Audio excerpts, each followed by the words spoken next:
Good morning from Punta del Este. I'm leaving Uruguay today, and I have to say, my heart is really full. I feel so lucky and privileged that I had this very strange opportunity come my way, and I'm so happy that I said yes. Today is also episode 150, and I can't quite believe that I haven't missed a single episode since I started on January 2nd. And it was so cool to wake up this morning to a beautiful message from my dear friend Rick Swanson. Rick is an old colleague from back in the Gucci days, and he's one of those people, it doesn't matter how long we haven't spoken or seen each other, we pick up right where we left off. And I woke up to such a sweet and loving message from him this morning. So thank you, Rick. It really is meaningful when people acknowledge my work. And I have to say, oftentimes they come at a moment when I'm feeling a little bit like, what am I doing here? As I've been packing this morning, I was thinking about something that happened yesterday. Eric and I went to lunch on the beach, and as we were leaving, there was a woman at the entrance to the restaurant selling rings and jewelry. And I bought a ring, but I didn't buy the ring I really wanted because I was kind of thinking that Eric thought that it was gaudy and it didn't quite fit me properly. But when I got home, I couldn't stop thinking about the ring. So I followed the woman on Instagram. We ended up exchanging messages, and she said, "Can you come over to my house?" And for people who travel, as you know, there is nothing better than getting a glimpse into how people live in real life when you're in another country. The same thing happened to me when I was in Mexico. I was buying this dress, the seamstress was fixing it for me, and the only way I could get it was to stop by her house. And I remember going down these dark streets and really not knowing what to expect.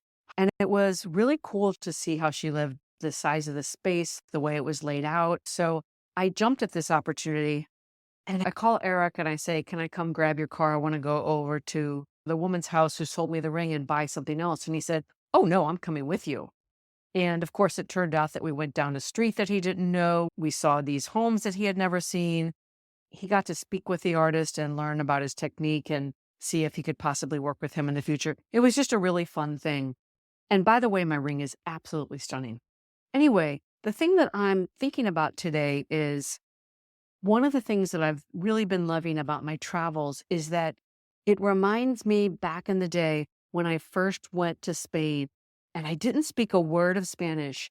I had never been abroad and I didn't have any of the tools or filters that we have to judge people. And I don't say judge people necessarily in a negative way. It's more about deducing or inferring or gathering information about them. You know what I mean? The point I'm trying to make is that I had no cultural references. And I remember what an interesting experience that was. One is basically forced to tune in to their instincts, to their heart, to other information that's coming at them. I think where I'm going is to say this sense of discovery and curiosity and opportunity to observe so many little things when you're traveling is part of the magic. The other day, I can't remember where I was or who it was. I was talking with enthusiasm about something that I had done, and my friend said to me, "I've lived here for 20 years and I've never even been there." I remember thinking, "Oh, she got excited hearing about my experience." I guess it's only normal that when we've been someplace for a long time, in some ways our senses become dulled. Our sense of curiosity wanes. And what I'm appreciating is that the travel has reawakened all of my senses. It's reignited my curiosity in ways that I couldn't have imagined. I think this is something very valuable. And when I go back to New York, I'm going to have fresh eyes and fresh perspective on just about everything.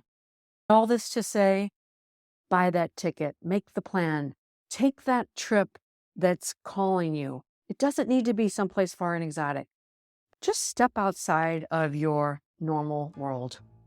Simply open the door and step outside. I don't know who needs to hear that today, but that's all I have for you. Until next time, from my heart to yours.